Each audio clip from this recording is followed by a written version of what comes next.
Assalamualaikum warahmatullahi wabarakatuh. Sekarang kita masuk ke materi terakhir dari mata kuliah Teknologi Hasil Hutan dan Perkebunan. Pada materi terakhir ini kita akan mempelajari mengenai fine chemical dari terpenoid. Jadi apa itu fine chemical? Fine chemical merupakan bahan-bahan kimia yang memiliki eh, harga yang sangat tinggi. Jadi jumlahnya sedikit tetapi harganya sangat tinggi dan biasanya digunakan untuk industri-industri yang sangat-sangat spesifik. Nah, pada materi ini kita akan mempelajari berbagai fine chemical yang dapat dihasilkan dari turunan terpenoid atau terpen antara lain pinen, limonen, taurine, citral, dan eugenol. Yang pertama kita kenalan dulu apa itu terpenoid. Jadi terpenoid ini adalah rangkaian dari hidrokarbon yang berasal dari tumbuhan. Struktur kimia secara umum adalah C5H8 dan dia bisa berbentuk sebagai rantai sehingga struktur kimianya, formula secara umum struktur kimianya adalah C5H8N. Bisa juga terkadang teroksigenisasi, terhidrogenasi, atau terhidrogenisasi. Jadi, sebuah terpenoid itu tersusun dari beberapa isopren atau 2-metil-1,3-butadien. Jadi, dia sebuah terpenoid ini merupakan rangkaian atau rantai dari sebuah unit isopren. Jadi seperti polimer tetapi hidrokarbon dan berasal dari tanaman. Jadi ada dua bagian. Yang pertama adalah terpens. Jadi terpens ini adalah kelas struktur berbagai senyawa yang memiliki karbon dan atom kelipatan 5 dari C5H8, sedangkan terpenoid ini terpen yang memiliki oksigen, misalnya seperti alkohol, ketones, dan aldehid. Nah, terpenoid ini juga terbentuk secara natural dari berbagai senyawa yang ada di tanaman, dan dia ini umumnya adalah senyawa-senyawa yang mudah menguap. Jadi biasanya pengambilannya atau proses isolasinya menggunakan cara distilasi atau penyulingan.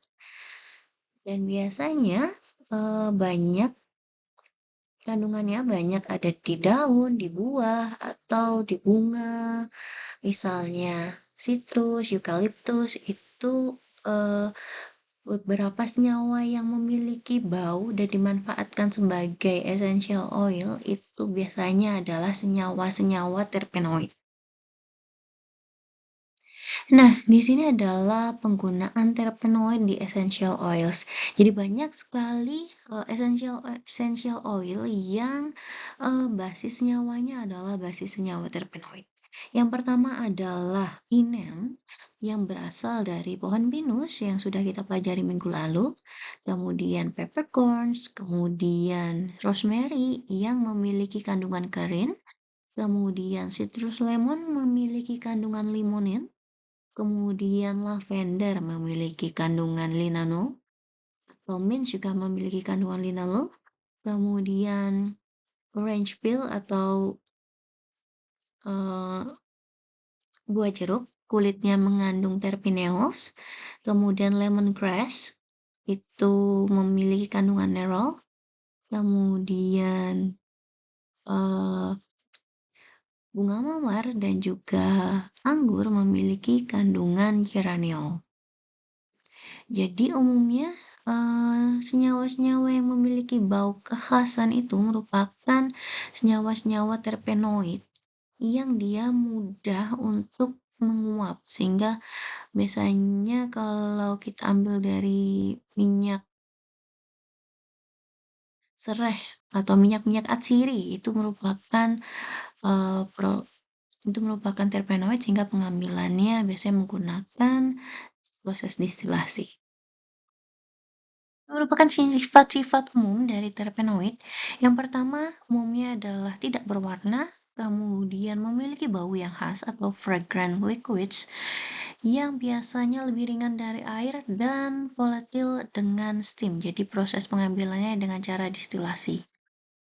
Beberapa itu merupakan padatan, contohnya adalah camphor, atau eh, kapur barus yang biasanya berasal dari hasil penyulingan kayu pohon camphora. Jadi most of terpenoids ini bisa soluble di organic solvent dan biasanya tidak larut di air. Makanya dia bisa dipisahkan dengan penyulingan sehingga nanti pemisahannya tinggal berdasarkan perbedaan berat jenis. Struktur kimia dari terpenoids ini biasanya rantai terbuka ataupun jika siklik adalah cyclic unsaturated, sehingga kadang dia juga memiliki rantai tunggal ataupun ganda, sehingga dia sangat mudah untuk direaksikan kembali dengan hidrogen, halogen, asid, dan lain sebagainya. Kemudian dia juga bisa bereaksi polimerisasi dan dehidrogenasi dan sangat mudah teroksidasi oleh semua oxidizing agent. Biasanya jika terpenoid didekomposisi, hasil akhirnya biasanya ada isopren sebagai produk hasil dekomposisi. Ini merupakan struktur senyawa terpenoid secara umum. Jadi di depan tadi kita bahas bahwa terpenoid ini merupakan rangkaian dari rantai-rantai isopren. Jadi basic molecular formulanya adalah C5H8N, di mana N ini adalah berapa banyak isopren yang terulang di dalam senyawa. Jadi isopren ini merupakan 2-methyl 1,3-butadien dan ini merupakan isopren rule, jadi kelipatannya adalah kelipatan 5 kali karbon. Dan kalau digambarkan di sebuah senyawa terpenoid itu disebut sebagai head to tail fashion. Jadi kalau bentuknya ini head atau di bagian bawah ini merupakan branch end of isoprene, sedangkan tailnya di sini merupakan unbranched end of isoprene. Jadi kalau di sini ini adalah head, sedangkan ini adalah tailnya.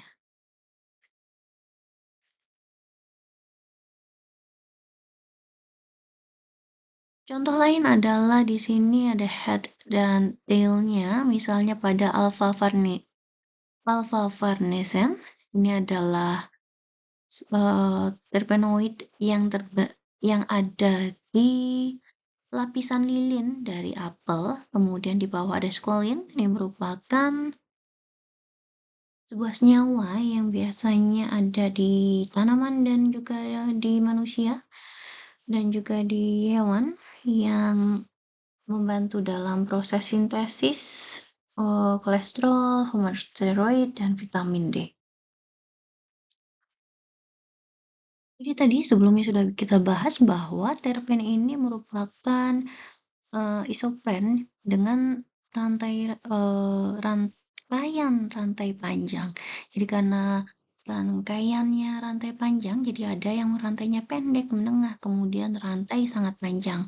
Jadi jika di sini rantai isoprennya hanya 2, dia disebut sebagai monoterpenes, biasanya ada di essential oil. Kemudian jika rantainya 3 atau C15, maka ini biasanya disebut sebagai sesquiterpenes.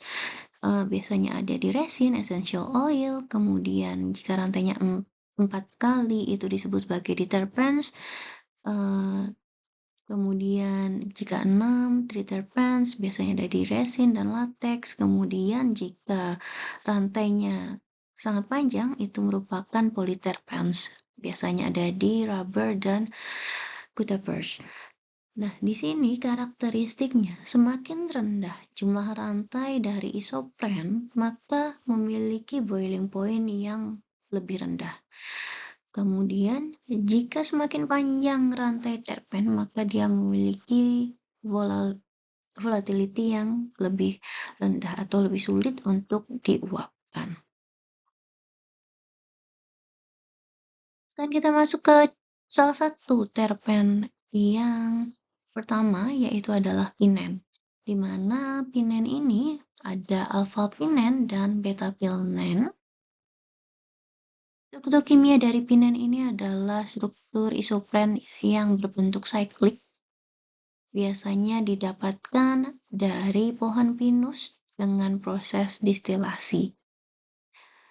Di Indonesia juga ada pabrik untuk penghasil alpha pinen, tetapi biasanya pinen ini biasa dijual sebagai minyak terpens dan sebenarnya harganya itu masih bisa ditingkatkan dengan mereaksikan lanjut si alpha pinen ini.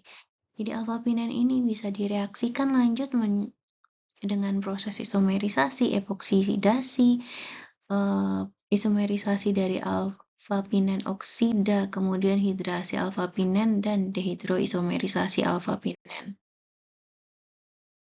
Yang pertama adalah isomerisasi alfa-pinen, di mana proses isomerisasi alfa-pinen ini biasanya dilakukan dengan adanya katalis asam, dan biasanya di sini bisa dilihat bahwa alfa-pinen ini bisa berubah dari alfa dan beta-pinen, dan jika diisomerisasi produk utamanya adalah limonen dan juga kamfen. Berapa banyak yang menjadi limonen atau berapa banyak yang menjadi kamfen ini biasanya tergantung dari proses selektivitas yang tergantung pada proses reaksinya, temperatur, kemudian katalisnya dan faktor-faktor yang mempengaruhi reaksi isomerisasi. Nah, kamfen ini biasanya digunakan sebagai intermediate pada industri kimia, mostly untuk produksi parfum, kemudian acrylates, terpenfenol resin, dan produk-produk lainnya. Jadi memang di sini penggunaannya itu sangat-sangat spesifik, tetapi biasanya harganya mahal. Dan camphor biasanya penting untuk proses sintesis pembentukan camphor yang sintetis.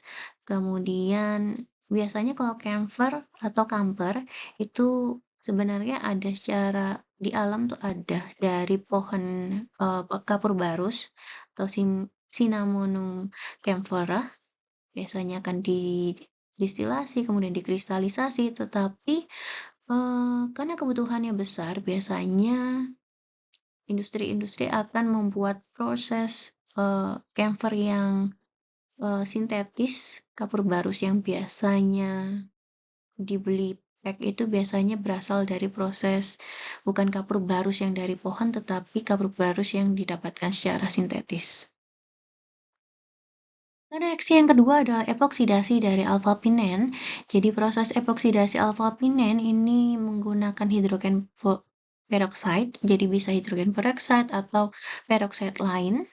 Dan di sini menggunakan katalis heterogen, biasanya titanium silikat atau silika, dan epoksidasi dari alfa-pinen ini akan menghasilkan alfa-pinen oxide yang biasanya digunakan sebagai intermediate untuk menghasilkan CPA atau camphorenic aldehyde dengan proses isomerisasi. Jadi dari alfa-pinen kemudian dioksidasi atau ditambahkan O di sini akan menghasilkan alfa-pinen oxide, kemudian akan menghasilkan camphorenic aldehyde jika diisomerisasi. Nah, yang selanjutnya adalah proses isomerisasi dari alfa-pinen oxide. Jadi tadi sebelumnya ketika proses epoksidasi alfa-pinen akan menghasilkan alfa-pinen oxide, kemudian alfa-pinen oxide ini jika direaksikan lanjut dengan proses isomerisasi dapat menghasilkan berbagai produk.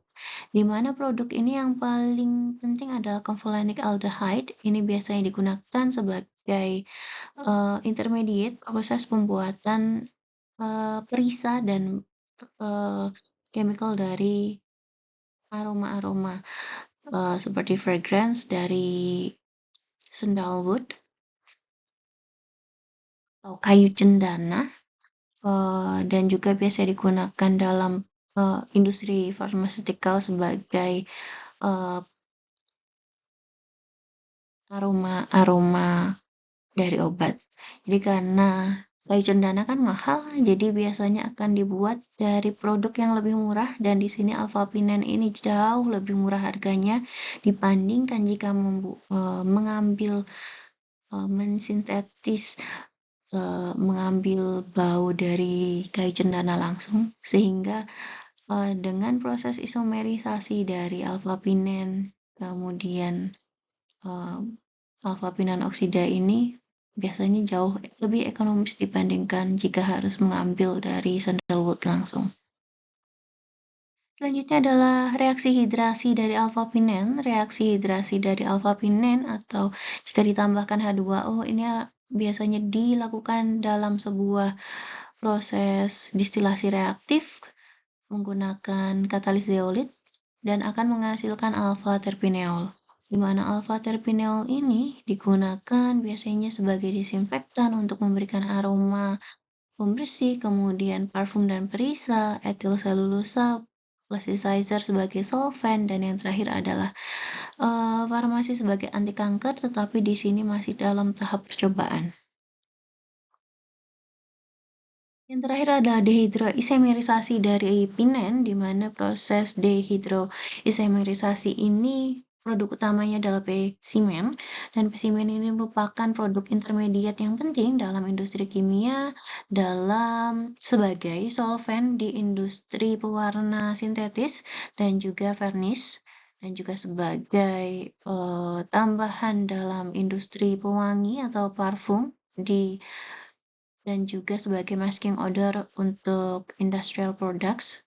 Dan biasanya tujuan utamanya adalah untuk direaksikan menjadi kresol yang biasanya kresol ini diproduksi dari toluen. Tapi karena di sini pinen harganya jauh lebih murah, jadi lebih ekonomis jika direaksikan dari spesimen.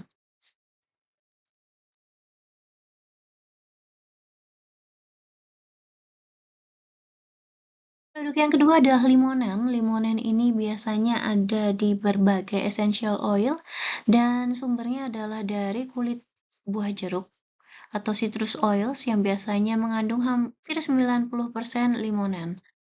Dan limonen sebenarnya bisa diproduksi secara sintetis dengan mereaksikan isomerisasi dari alpha-pinene. Biasanya limonen akan digunakan sebagai flavor, kemudian fragrance additive di produk-produk pembersih dan kosmetik, kemudian makanan dan pharmaceutical. Ini adalah struktur kimia dari limonen, dan limonen bisa direaksikan lebih lanjut melalui proses isomerisasi, oksidasi, isomerisasi dari limonen oxide, dan dehydroisomerisasi dari limonen dan terpen. Yang pertama adalah isomerisasi dari limonen menjadi terpinolan dan terpinans pada penambahan asid dan ini digunakan sebagai fragrance dan sebagai pheromones. Kemudian yang kedua adalah limonen oksida yang dihasilkan dari proses epoksidasi, biasanya digunakan di industri pewangi dan memiliki viskositas rendah dan bisa digunakan dengan epoxid untuk coating, kemudian varnish dan tinta cetak. Yang ketiga adalah karin, di mana karin ini adalah monoterpen yang naturally didapatkan dari terpentins dari pohon pinus. Biasanya digunakan sebagai solvent dan sangat reaktif digunakan sebagai bahan baku dari berbagai fine chemical dan yang paling penting produk turunan dari karin ini adalah menthol.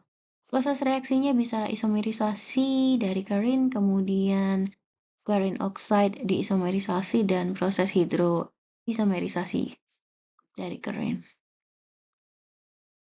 Nah, jadi di sini karin ini bisa diisomerisasi akan menghasilkan Diokerin, kemudian akan dihidrasi, isomerisasi akan menghasilkan mentol. Dimana ini adalah produk yang paling penting turunan dari keren karena biasanya digunakan sebagai agen yang antiseptik, memiliki sifat antiseptik dan anestetik. Dan mentol biasanya juga disebut sebagai peppermint camphor atau mint camphor, merupakan major constituent atau bahan pengganti utama dari peppermint oil.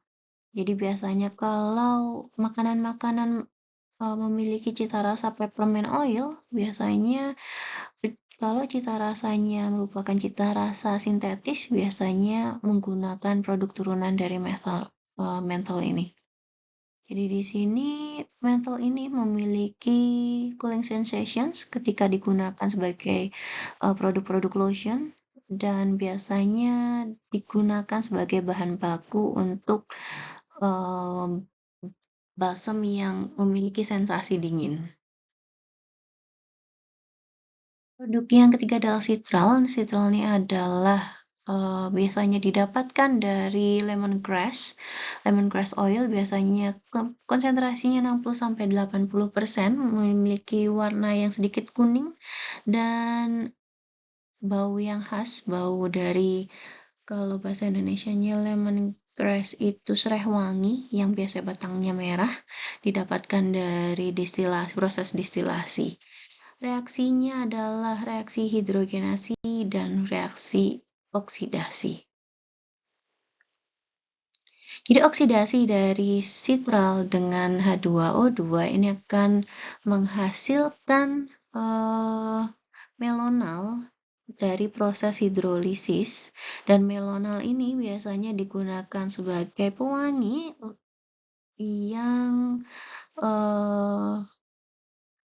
baunya itu seperti bau-bau melon. Jadi biasanya sebagai pewangi pengganti dari melon real. Reaksi yang kedua adalah reaksi hidrogenasi dari sitral. Biasanya menggunakan katalis dan beberapa produk turunan dari citral ini adalah citronella, di mana citronella ini digunakan sebagai pewangi dari sabun, berupa dan juga deterjen, tetapi citronella ini juga bisa sebagai bahan baku untuk sintesis dari isobutyl, di mana isobutyl ini digunakan sebagai parfum karena memiliki wangi seperti geranium dan juga sebagai intermediate untuk sintetis dari mentol. Kemudian turunan yang lain adalah nerol dan geranol, biasanya digunakan sebagai parfum. Produk yang terakhir adalah eugenol. Eugenol ini turunan dari cengkeh atau clove oils yang memiliki karakteristik wangi yang khas dan biasanya digunakan dalam parfum, kemudian mouthwash, dan juga digunakan sebagai insect attractant dan dental analgesic. Jadi reaksi yang terjadi produk-produk turunan dari eugenol ini biasanya yang pertama adalah yang utama ini untuk memproduksi vanillin. Jadi diisomerisasi dulu untuk menghasilkan isoeugenol, kemudian dioksidasi dengan nitrobenzen untuk menghasilkan vanillin. Nah, tadi saya sebutkan bahwa produk-produk ini merupakan produk-produk fine chemical. Bisa kita lihat bahwa fine chemical itu kebutuhannya dikit, tetapi harganya sangat-sangat mahal karena dipakainya sangat-sangat spesifik. Tadi banyak sekali yang biasanya hanya digunakan sebagai pewangi, dan lain sebagainya. Pewangi atau perisa dari makanan. Jadi beberapa tadi misal kalau turunan dari pohon pinus akan dihasilkan alpha terpinol dan beta terpinol. Harganya adalah 6,5. Kemudian jika direaksikan menjadi karin, harganya naik menjadi 50. Kemudian citral tadi harganya hanya 2,5 US dollar per kilo. Jika direaksikan menjadi citronella, nah harganya naik menjadi 95 US per dollar. Jadi misal Vapinen harganya menjadi 80 US dollar. Jadi kenaikan harga ini sebenarnya memberikan manfaat ekonomi yang jauh lebih besar dibandingkan hanya dijual sebagai produk-produk mentah. Tetapi memang kekurangan di Indonesia memang beberapa reaksi-reaksi ini adalah reaksi-reaksi yang masih dalam tahapan skala lab seperti itu, jadi memang yieldnya tidak terlalu tinggi. Jadi memang masih perlu banyak eksplorasi yang dilakukan untuk mengetahui manfaat atau proses reaksi dari terpineol menjadi berbagai produk fine chemical yang ada. Ini merupakan materi yang terakhir dari TKHP. Terima kasih atas perhatiannya. Wassalamualaikum warahmatullahi wabarakatuh.